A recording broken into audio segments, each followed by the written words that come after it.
Alright folks, and welcome back to the Don's channel. I am the Donfather and this is hashtag AFL Couch Chat. My prediction special now. First up, this is round 23, 2019, is Collingwood versus Essendon Bombers at the MCG. Collingwood are currently 5th in the ladder and Bombers are 7th, although that position is not guaranteed for them, so they could drop down to 8th, but they are guaranteed a top 8 finish. Collingwood going into this have won the last 3 games and then lost the 2 before that, and Essendon has won, lost, 1-1, so they've 3 wins out of 5. They're both 3 wins out of 5. I'm going to call this one purely because I feel that they're playing good football now. I know Sidebottom's out. He's ruptured a testicle, which sounds absolutely horrendous, so I wish him well with that, trust me. I still think they're going to have enough in reserve to go out and win this game. I think Collingwood's going to get the win. I don't know how it will be percentages-wise, but we'll get down to it. It's between them and the Bulldogs, really, for 7th spot. And if Collingwood win, 7th spot's definitely up for grabs, but I'm not too sure what percentages are like between them and the Bulldogs, providing Bulldogs get their win. So on to Saturday anyway, that was a Friday night game. On to Saturday the 24th of August 2019. At the SCG, Sydney Swans versus St Kilda. I believe big Lance Buddy Franklin's back for the game. I'm really excited about that because he's had quite a bit out time out now on the sidelines due to injury, and they've missed him. Maybe people will go, what are you talking about? But I believe they really missed him. When he was playing, they were getting results, albeit they weren't really consistent. Sydney, the Swans, sorry, they had that little bit extra up top when he plays, and I just feel that they've kind of lost their mojo a wee bit since he's been out. They had lost something like 5 games in a row before the victory last week, so their form going into it was they won last week. Obviously, that game was against Melbourne, and it was quite a good win. They won 40. They were at the MCG. They won 95-42, so it was a decent win for them. I predicted a win for the Swans in that game, but then the 4 losses before last week. St Kilda then, they're in a lost, win, so they've 3 wins out of 5. So if you're going by form, there's not much between them in way of where they sit in the ladder. The Swans are sitting at 15th, St Kilda are sitting on 14th. So very tight there in the ladder between the two sides. If you were going by form, you would probably back the Swans. But I'm going to back the home team. Is it the SCG? Big Buddy Franklin's back. There is good players at the Swans. Their consistency's been shocking. I think that for their fans, they need to go out 2 wins before the end of their season. Would be good for the fans, give the fans something to I wouldn't say celebrate, but be a little bit happier about, a little bit of a positive to end a pretty poor season by their standards. Quite a big side throughout the last 10 or 15 years in the AFL, and for them to be sitting 15th isn't really good, to be fair, is it? So, Swans win. On to the next game on Saturday, North Melbourne versus Melbourne. It's at the Blundstone Arena. North are sitting 12th. Melbourne are sitting 17th.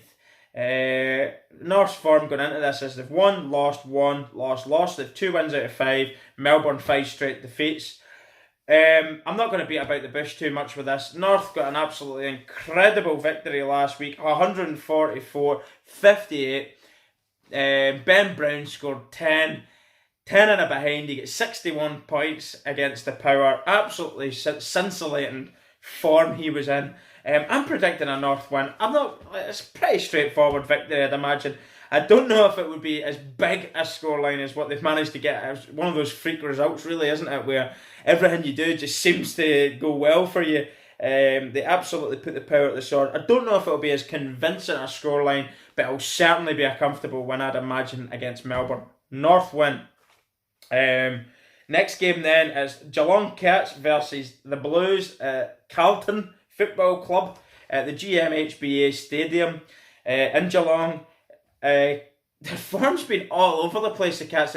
They were on top spot for weeks, maybe a couple of months there. and they were holding on to it for dear life. Well, they lost that spot last week with a head-to-head against Brisbane, of course, who beat them by a single point in the last minute or so of the game. So their form has been very much lost win, lost win, lost win. So last week they lost. If you were going by that theory, you would say they're going to win. They are playing Carlton, who have improved massively this last wee while. Cats are in second, Carlton are in 16th. It is an away game for Carlton. Their form is 1 lost, 1 won, so they've 3 wins out of 5. They've actually got more wins in the last 5 games than Geelong, but I see Geelong winning this. I just think they're going to be too good on the day. I feel that was a bitterly disappointing defeat for them against the Lions, and they'll want to remedy that. And I think they're going to have that little bit more quality than Carlton on the day, and they'll get the job done. Whether or not they'll get themselves back in the top spot this weekend, I'm not sure. There's a huge game for the battle of the top before the finals between them and the Lions, and a couple other teams in there as well. But if the Cats get the win, they can go to top spot, but it would depend on other results. So, Cats win anyway. Next game, 18th place, Gold Coast Suns, who have lost 17 games in a row against the Giants. It is at the Metricon Stadium. There is no home advantage feel here. Giants have lost the last 2 weeks. They've not really been that great, have they? They're really struggling, to tell you the truth. So they lost 2 and they've won the 3 before that. It's a Giants win. Not going to go into too much detail on it. The Giants are going to win it, and they're going to win it comfortably. Probably over a century like everyone else. The Suns have gave up a long time ago. The players don't seem to want to be there. The coaching staffs gave up. The fans don't care. Everything's wrong at the Suns, and it needs fixed, and fixed rapid. Every week we're hearing ourselves saying this, but every week teams are putting them at the sword and getting 140, 150 points against this mob. It's absolutely embarrassing. It's embarrassing for the sport to have some teams so far out of it, it's untrue. Giants are going to do something similar. Of course, they'll probably be what I get as high up the ladder before the finals as they can. They're already in the top 8, but just to say it, the higher the better. And obviously to go into the finals with a win is always good momentum-wise. Giants win. Third place, West Coast Eagles. In the last game on Saturday, West Coast Eagles against the Hawks. The Hawks really, really need a win. A win could see them getting into the top 8. They'll be absolutely fired up. West Coast Eagles did lose last week, but they're not the sort of side that will lose 2 games in a row, are they? They'd won the 4 before that. It was a very tight game between them and Richmond. I called a Richmond win. They won by a goal pretty much, you know what I mean? 88, 82 from Richmond. The Hawks really need a win, as I say.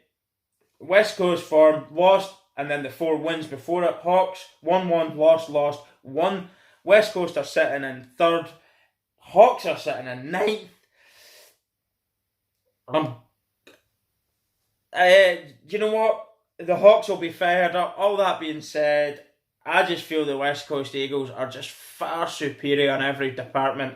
I just think the Hawks have done really well to get themselves in and around 9th spot after what was quite a poor bit of form over the last month or 2. But West Coast Eagles at home, going to be too much for them. The later throw up between the 2 teams, prime time TV if you like, and West Coast are going to turn it on, and I think they're going to get... I'm not going to say they're going to absolutely hammer them, but they'll win this game quite convincingly, I feel. West Coast Eagles win. On to Sunday then. Now this is really exciting stuff. We've got 3 really evenly matched games, to tell you the truth. First up, it's the Western Bulldogs, who have had a right surge up the table of late. They've won 3 out of 5. They're now sitting in 8th. 1 win will completely secure their position on it, no matter what happens around them. If they win, they're through. That's all they need to think about. Not other teams, what they're doing. Their destiny is in their own hands. If they win by a point, they're in the top 8. Doesn't matter at all what happens anywhere else. You don't want to be leaving it to percentages and all the other rest of the stuff, all the mathematical stuff. You just want to get the job done and get the win. They're up against the Crows. They're sitting in 10th. They can still do it themselves. They'll be itching to do it. As the Mars Stadium does favour the Bulldogs. They've won 2, lost 1, lost, and the Crows have lost 2, 1, lost. I feel the Bulldogs are on fine form. They're really fired up. So many players are stepping up now. And it's got us, from what I've gathered from 2016, there's a little bit of similarities to what's happening right now with the Bulldogs. And I'm sure they're quite happy with that comparison. But it's about going out now and getting this part of the journey done. Just get it done. Get the win. Secure their place in the finals. And we'll take it from there. One game at a time. But I feel the Bulldogs are just going to have that little bit more quality than the Crows. They've got the feel-good factor. The winning mentality's on their side. Players are playing well. They say that from I've started watching the sport, I feel the Bulldogs, there was no problem with how united the team was. When they were losing, like apart from St Kilda game, they were losing pretty... They went down, but they went down with a fight. That's what I'm getting at. They weren't an easy team to just get out of the way. Even when you beat them, it was very, very difficult. But when they're winning in fine form of late. Big score lines they're putting on the board, which is great for percentages if it does come to that. But I feel Bulldogs are going to do it with a win anyway, regardless of anything else. Bulldogs win. On to arguably the biggest game of the weekend. It's not arguably, actually, it is the biggest game of the weekend. It's Richmond Tigers versus the Brisbane Lions at the MCG. The 7th game at the MCG, I think, in a row for Richmond. They're going into this game in 4th spot. The Lions are, of course, top by 4 points. Richmond's won 8 in a row. The Lions have won 9 in a row. Anybody would say, with the way the Lions have been playing, they're going to put them on their bet. I'm not. MCG has been absolutely a gift, an absolute gift for Richmond, and everything that they've done recently. I think that home advantage is paying off massively. They're used to the arena, they're used to the field of play. They've got a type of footy that they play, they stick to it, they don't let anybody dictate or force the game in their favour. They're patient.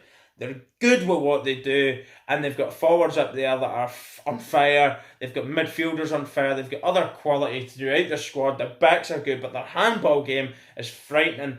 But Brisbane Lions don't go away, do they? They just don't go away. They're defying what everybody else would have thought was possible. I think they finished second bottom last year. They're now sitting top. Don't think anyone, from what I gather on what was happening last year with the Lions, could have foreseen this happening. And it's an absolutely brilliant rags to riches story, really, for them. Part of me thinks I want the Lions to go and do it. It would be great for their fans. The stadium at the Gabba is absolutely electric right now. They're being called bandwagoners because they're not there every game. But now that the Lions are, sitting with 9 straight wins, the place is a packed house when it's a home game. But it's not a home game, is it? It's at the MCG. It's going to suit Richmond. And I'm going to call it a Richmond win because of that. That's what I mean when I says if Geelong win, which I think they will, then it could probably see Geelong going back to top on the last week before the finals. I think Richmond are going to do it. I just feel their style of footy and the fact that they don't let anybody dictate the game plan that they have. They're patient with what they do. They don't feel pressure. Even when they fall behind, they don't feel the pressure. They just keep doing and sticking to their game plan, and they're winning. They've just got it in them. They've got the experience and the quality to get the job done, and I think ultimately that'll be the difference. The word experience that Richmond have over the Lions, I think that'll probably be enough to see Richmond win. So Richmond win. Another game, which I said the 3 games here are quite tight. Not that this game really matters in the grand scheme of things, because I don't think that the Power have to rely on so much happening in their favour to get into the top 8. They can mathematically do it, yes. It won't happen. Hinckley will walk.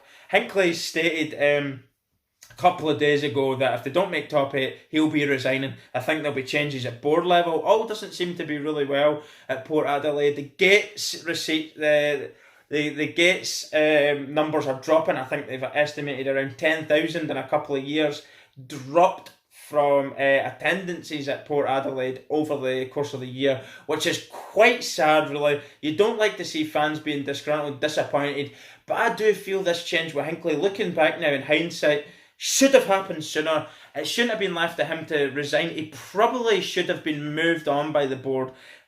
The reason why I say that is, look where they were to where they are now. They should have been top 8, no questions asked. But now they've left it to the point they need so much to go in their favour for it to happen.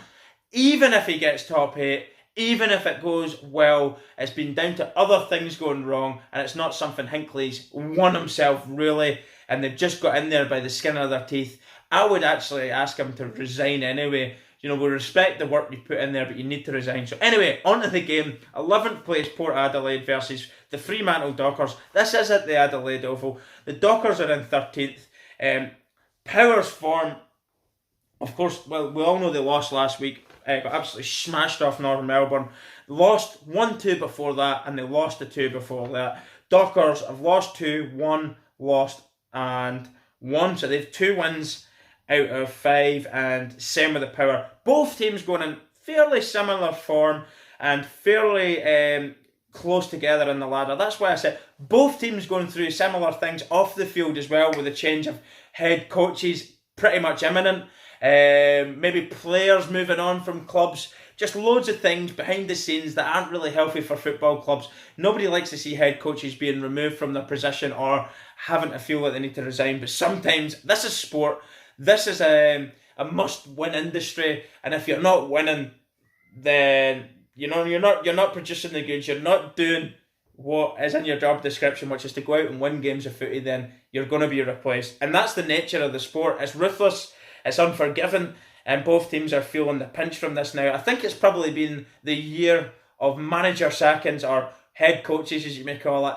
The year of the head coach sackings. There's been a right few replaced now. I think this could possibly be the 5th one if it's Hinckley. Possibly 6. Pike at the Crows if they lose, which I think they will. So he could possibly be resigning or be sacked. They really haven't been good either.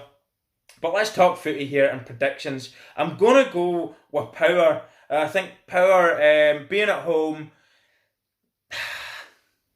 they seem, I wouldn't say more united than the Dockers. It's probably not the fair word to use, but they seem like they're not in as bad a place as the Dockers on the field. I just think that Power have got a little bit more quality in their squad, and as I said to you, I feel that they should have finished in the top 8, and they haven't. They have got the players there to go and do it. The game could mean something, but it won't. It's just send the fans home happy, end the season, Hinckley resigns, and we build from there on.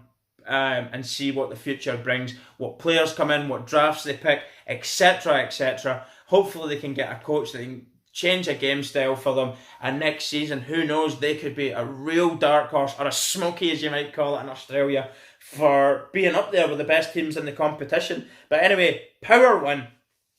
So quickly going through all my predictions again. All my winners: Collingwood, the Swans, North, the Cats, the Giants, West Coast, Bulldogs, Richmond, and the Power. That's my teams that I predict for winning this weekend.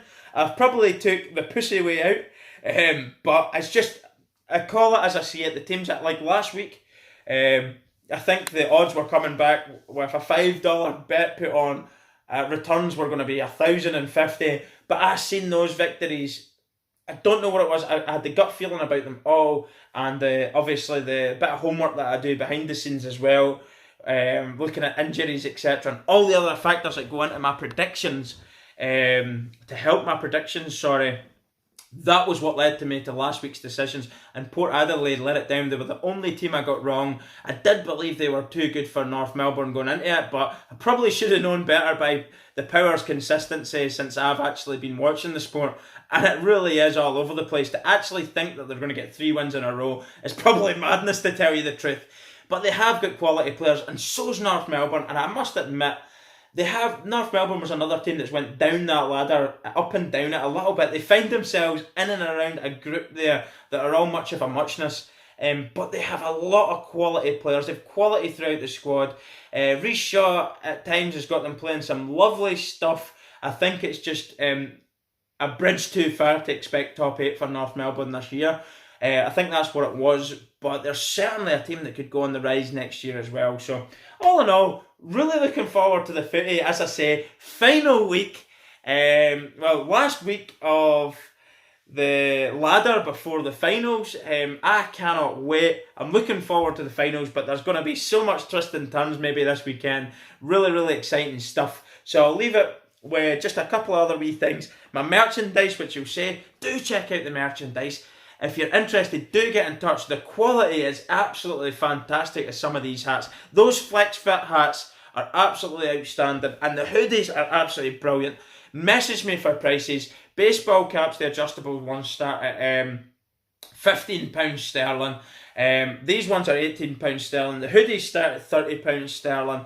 And the polo shirts, which are coming, I'm getting one today. I should get it today. They'll be starting at £20 sterling. So if you do the conversion right, you can work it out from there. But I can actually vouch and say the quality is great.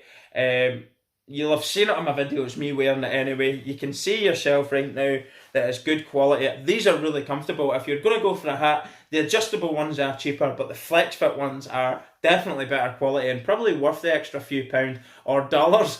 If you were interested, do get in touch. I'm really trying to hammer home the merchandise now because it's helping the growth of stock, and it's also helping the savings account for the Australia trip. All the profits are going into me trying to get the channel to Australia, bring the family to Australia for an AFL vlogging trip or our Australia vlogging trip. And also check out our social media platforms, Instagram, Facebook, Twitter and Patreon. Patreon's a good one as well, and I don't really explain this one too well. We have a bronze package, silver and gold. Gold package is a little bit more expensive if you want to become a gold package member. After a few payments and the gold, few monthly payments, you'll receive a free baseball cap delivered to your house as a one-off gift. And just check it out anyway. And as I say, all profits from all these things from the funding go into our Australia trip. That is the dream. And also, sponsor my mullet is another thing. GoFundMe, or sponsor the mullet. It's an AFL themed mullet because loads of players have got the AFL mullet, as I call it these days. Mullet Mania, hashtag Mullet Mania, hashtag Unleash the Mullet. So if you would be kind enough to sponsor that, you can. And also stay tuned for Sunday where I'll do my live stream of the footy weekend, all the games, all the results, what it means to the ladder, who misses out, who makes it, etc, etc. Just let the weekend unfold and I'll do a review after the last game on Sunday, so stay tuned for that. It will be epic, I just know it. And also don't forget to subscribe, being the main thing. Subscribe to this channel if you haven't and put the notifications bell on. Thanks very much everyone. I've rabbited on a little bit there, but I feel like sometimes I don't explain the things properly about certain things such as the new merchandise and all the other stuff, so I just took that little bit of time here to do that as well, just so you know. Thanks again. I am the Donfather. Peace everyone and goodbye.